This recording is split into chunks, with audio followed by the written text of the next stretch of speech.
Hello everyone, my name is Danica Vogels and I am a third-year student here at the University of Northern Colorado in the Biological Sciences program. Today I will be giving an oral presentation for my SCI 291 scientific writing course on research that I have been conducting throughout this semester. So what we're going to be looking at is examining the effects of targeted dendritic cell-based immunotherapy on patients with non-small cell lung carcinoma. And you can see that little dendritic cell over there and a vaccine over there in that corner. So for our outline, what we're going to be covering is just a brief introduction and background information on some of these things. You know, what is immunotherapy, what are dendritic cells, what is non-small cell lung carcinoma. Then we're going to talk about our hypothesis and our research goals for this study that we performed. Then we will go over our methodology and materials for this study, our data and results that we collected, and just a discussion of what these results mean and our conclusions and why this matters. So, to begin, we have an introduction and some background information. So, to begin, what are dendritic cells? Dendritic cells are leukocytes of the innate immune response, but their role is actually a lot more complex than that. They're actually very involved with the adaptive immune response. They interact more with that side in the host body than with the innate immune response. Dendritic cells are actually the most powerful antigen-presenting cells of the body. So this essentially means that their job is to take antigens that they detect in the body, and antigens are just anything that stimulates an immune response, anything that's detected as foreign or harmful. And sometimes this can be cancer cells. So their job is to just take those antigens, internalize them, process them, and then present them externally for naive T lymphocytes, and those T lymphocytes will then be able to recognize, be activated by, and attack any substance in the body that bears those antigens. So that can cause them to be able to turn on cancer cells as well, which usually go undetected because they are the body's own cells.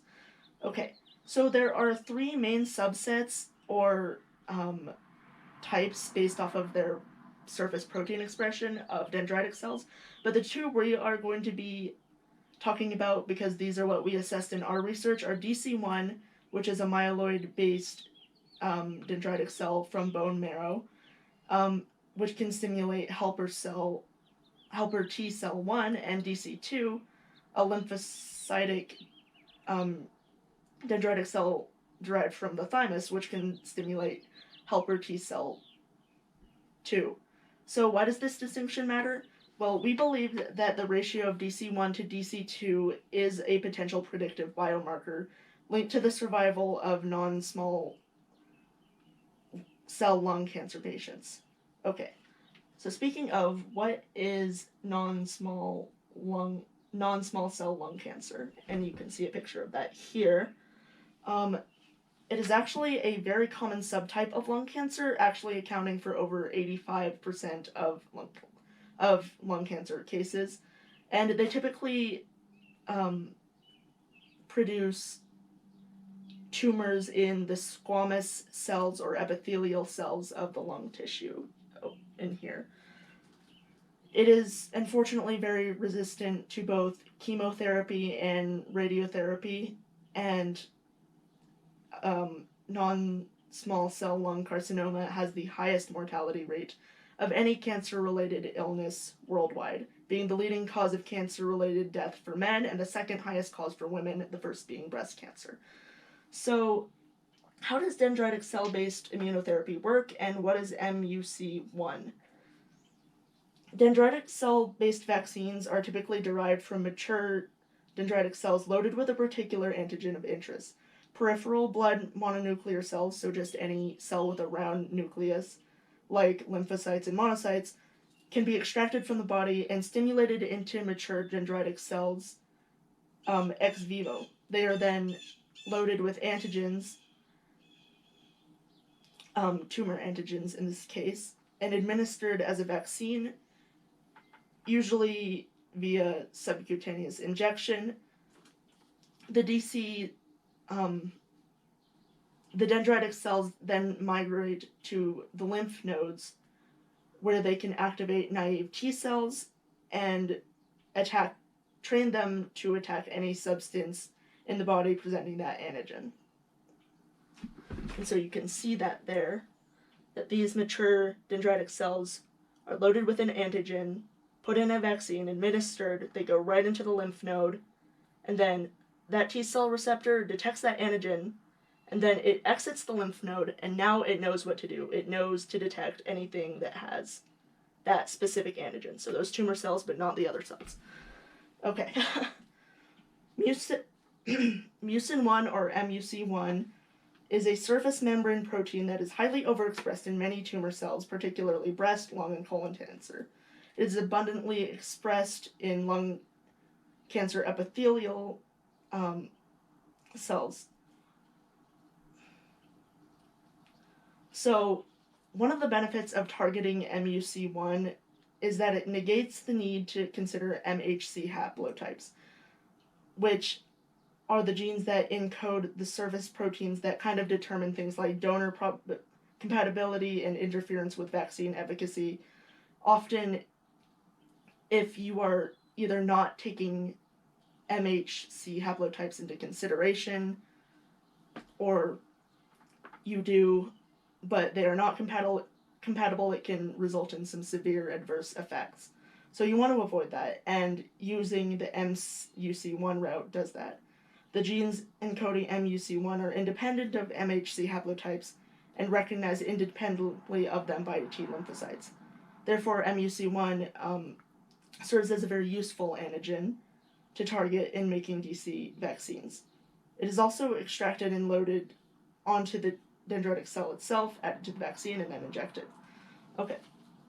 So how can we assess the efficacy of vaccines and their impact on the body, and why is this important?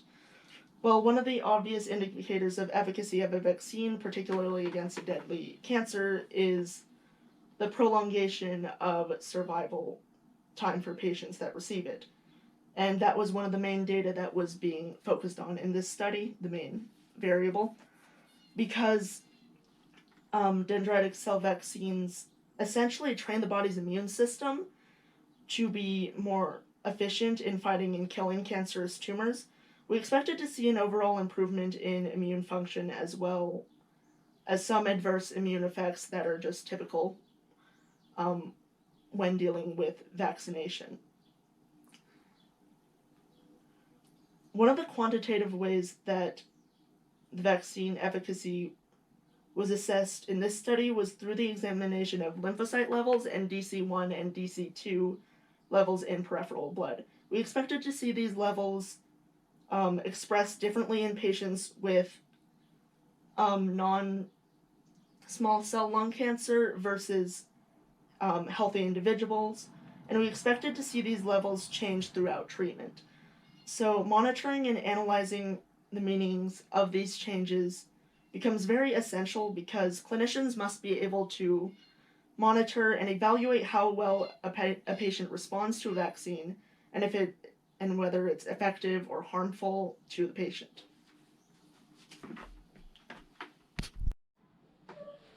Okay, so next I want to talk a little bit about our hypothesis and our research goals for this study. Our hypothesis is that we predicted that an MUC1 based dendritic cell vaccine would be effective in extending the survival time of patients with non-small cell lung carcinoma that was refractory to conventional therapeutic treatments due to the abundant and broad expression of MUC1 on cancer cells. We anticipated that various effects on patient immune function would serve as predictive biomarkers to aid in the prognosis of patients treated with the vaccines. Our goal is that we aim to develop a DC-based vaccine that could stimulate an anti-tumor response from cytotoxic T cells by training them essentially to target the highly potent but broadly expressed MUC1 antigen, which would bypass the need to consider HC haplotypes and compatibility. We aim to observe the patient's responses to the vaccine that could be useful in determining prognosis and efficacy of the vaccine. Namely, we would look at clinical responses, both adverse immune events and positive increased immune performance, and assess the leukocyte content of patients' peripheral blood before and after being treated with the vaccine, and compare between the DC content of healthy tissues versus tumor tissues. Okay, methodology and materials. When selecting patients, we chose patients between, when selecting participants, we selected patients between ages 19 to 77 years old who were diagnosed with non-small cell lung carcinoma with an expression of MUC1 of at least 60% in all of their cancer cells. Patients with heart, liver, kidney, hemopoietic dysfunction under 18, pregnant, mentally ill, or those with an estimated survival time of under 6 months were excluded. Patients undergoing chemotherapy or steroid treatment were also excluded. We had a healthy control group of 18 patients that were also selected. So for the assembly of the dendritic cell-based vaccines, and you can see kind of what this process is visually right here, what we first had to do was harvest peripheral blood mononuclear cells, or PBMCs, from participants via apheresis, which were then purified via gradient centrifugation and preserved in liquid nitrogen. Dendritic cells were cultured by isolating adherent cells from preserved PBMCs and placing samples in culture plates, which were grown with granulocyte macrophage colony stimulating factor at 200 nanograms per milliliter and interleukin 4 at 100 nanograms per milliliter for 6 days. DC samples were matured by adding OK432 to the culture medium. After 1 day, dendritic cells were harvested and pulsed with MUC1 peptide overnight at 20 degrees Celsius. 1 day later, cells were washed and suspended in 2 milliliters of saline. The frequency of viable cells was usually over 90%. CD80, CD86, and MHC class 2 on the harvested dendritic cells was confirmed via flow cytometry. And you can actually see that process here, flow cytometry. Okay.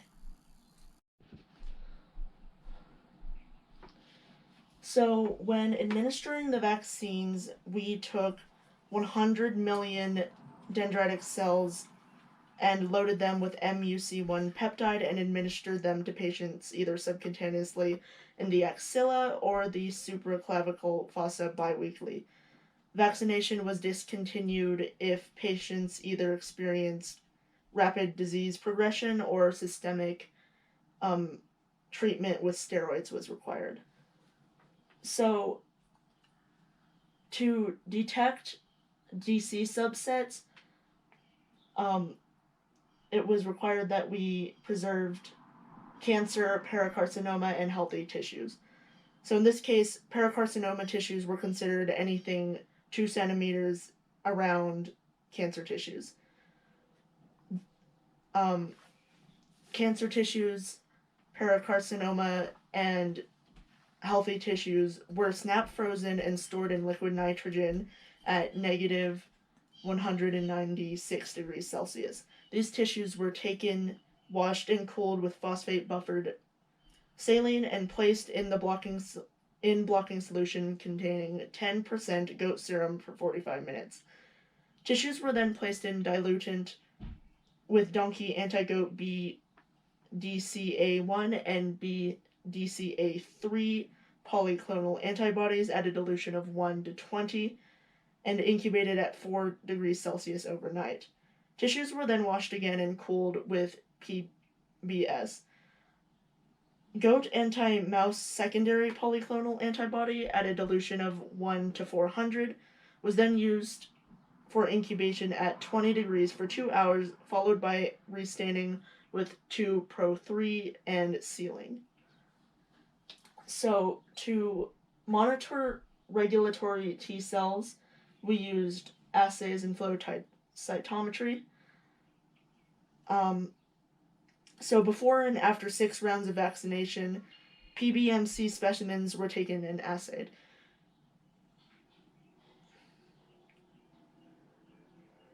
To examine T cell recall response for MUC1 derived peptide, interferon gamma ELISpot assay was performed. PBMCs were stimulated with MUC1 peptide in the presence of interleukin 2 for 2 weeks and then co-cultured overnight with TISI cells as target cells. They were then loaded with MUC1 peptide and placed in 96 well ELISpot plates. The spots of the interferon gamma were stained using human interferon gamma ELISpot ready set go. The positive spots were then counted using a dissecting microscope. Then, to detect the regulatory T cells, PBMCs were stained with anti-CD4, anti-CD25, and anti-FOXP3 antibodies. The regulatory T cells in the PBMC population were analyzed on a FAT scan flow cytometer. And then we have dendritic cell detection via flow cytometry. So, to detect dendritic cell subsets, DC flow cytometry reagent was added to 5 heparin anticoagulant tubes, each containing 100 microliters of peripheral blood. The mixture was shaken evenly, followed by a reaction at 20 degrees Celsius in the dark for 15 minutes. Then 2 to 3 milliliters of hemolysin was added, and the mixture was shaken evenly for another 10 minutes, followed by a centrifugation at 1080 times gravity for 5 minutes. The supernatant was discarded, and the mixture was then washed with 300 microliters of PBS 3 times in the dark at 4 degrees Celsius.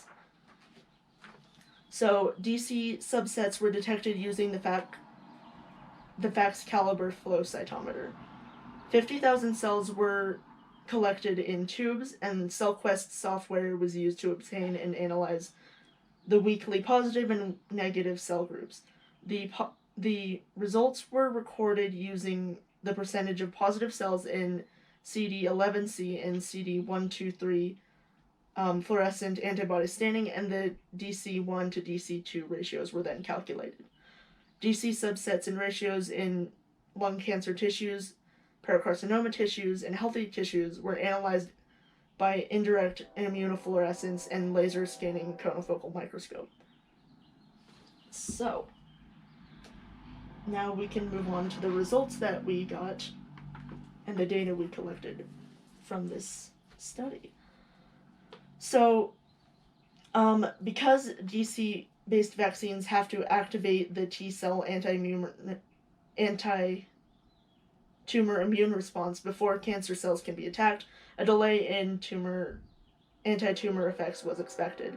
The MUC1 DC-based immunotherapy was successful in stimulating an anti-tumor immune response. The immune function of patients with non-small cell lung carcinoma markedly improved after 6 vaccinations, indicated by a decrease in regulatory T cells in peripheral blood. This decrease means that the immune system was being less suppressed than normal, indicating increased immune activity. So, a reasonably good clinical response was observed in this study. Patients exhibited an overall median survival time of 7.4 months and a 1-year survival rate of 29.3%.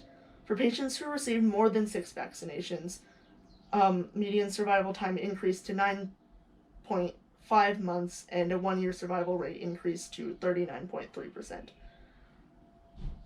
MUC1 specific cytotoxic immune responses were achieved in all seven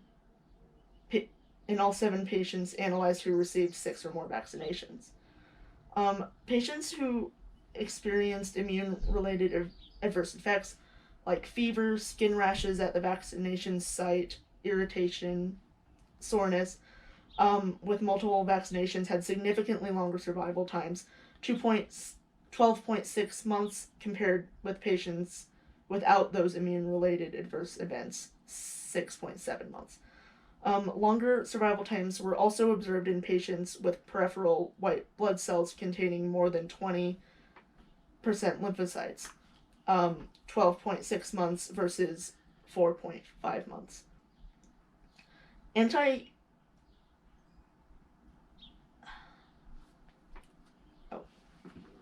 And this is the point where we move on to the next slide, which is these two figures right here.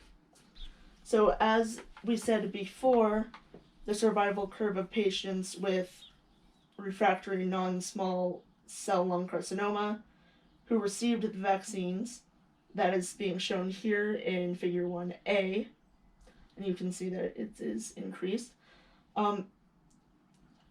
Patient survival time versus the number of vaccinations. So the solid line here is their survival time for patients who received more than 6 vaccinations. And then this dotted line here, you can see it very steeply dropping straight off. That is patients who received less than 6 vaccinations overall. And then in figure 2, image A is patient survival time versus the occurrence of immune-related adverse events. So the solid line represents those who did experience some adverse events. And then the dashed line here that drops off a little earlier is patients who didn't experience any adverse events. Then figure 2B is essentially showing something similar. This is the solid line being patients who exhibited at least 20% lymphocytes in their peripheral blood. And then this dashed line is patients who exhibited less than 20% lymphocytes in their peripheral blood. So as you can see, an increased amount of lymphocytes and the occurrence of immune-related adverse events both result in somewhat longer survival times, or are correlated with them. Okay, moving on. So, DC1 and DC2 levels in lung cancer tissues increased compared with those in paracarcinoma tissues and normal tissues. The DC1 and DC2 cell count in paracarcinoma tissues were increased compared to that of normal tissues as well. The ratio of DC1 to DC2 in peripheral blood in the control group of healthy patients was much higher than that in non-small cell lung cancer patients. A significant increase in the DC1 to DC2 ratios between cancer patients with survival times greater than and less than 1 year was indicated that longer survival times were closely associated with increased DC1 to DC2 ratio and increased DC1 levels. And that is shown here. So with table 1, we have a comparison of DC subsets in peripheral blood, cancer patients versus normal control patients. So as you can see here, cancer patients have much lower levels of DC1 to begin with than controls do, and somewhat higher DC2 levels. And, of course, then a lower ratio of DC1 to DC2. So then table 2 shows a comparison of DC subsets in peripheral blood before and after 3 dendritic cell vaccine treatments. So we have our controls here, high DC1, pretty low DC2, and then for patients before treatment, they have very low DC1 levels, and after treatment you see these increase markedly, and DC2 levels drop slightly, and that increases their DC1 to DC2 ratio. Then in table 3, this is showing the relationship between peripheral blood subsets and the survival prognosis of non-small cell lung cancer patients. So, for patients who had a survival time of over 1 year, they were much more likely to have a high DC1 to DC2 ratio compared to patients who survived less than 1 year. They were more likely to have less DC1 and more DC2. That pattern just shows in these 3 ways. Okay. So discussion and conclusion. The experimental MUC1 targeted DC vaccine prolonged the survival time of patients with non-small cell lung carcinoma refractory to standard therapies. Multiple vaccinations were correlated with increasingly prolonged survival. The MUC1-based DC immunotherapy was successful in stimulating an anti-tumor immune response. The immune function of patients with non-small cell lung carcinoma markedly improved after extended treatment. Certain predictive biomarkers, clinical responses like the occurrence of adverse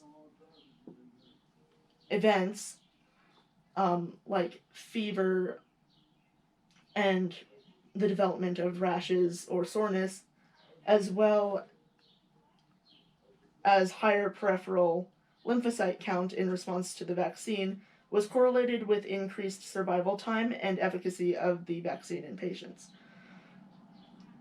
The survival time of non-small cell lung cancer patients was also closely related to the DC1 to DC2 ratio in peripheral blood. A higher count of DC1 than DC2 is correlated with a longer median survival time, and the detection of DC subsets in peripheral blood is important because it can help clinicians gauge the immune system functionality of cancer patients, as well as helping them determine a prognosis.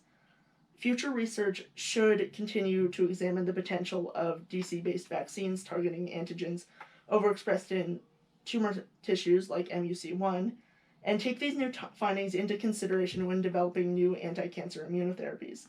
New discoveries from this study regarding predictive biomarkers, the body's clinical response, and the impact of the immune system caused by immunotherapy can help researchers and clinicians moving forward evaluate the efficacy of therapies and better estimate prognoses and interpret the results of these treatments.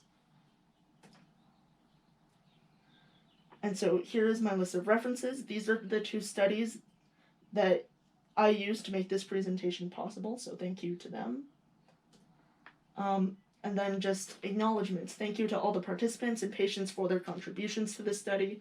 Thank you to Dr. Takuya Fujita and Ms. Miho Yamamoto and the Shiga University of Medical Science for technical assistance in the preparation of dendritic cell-based vaccines.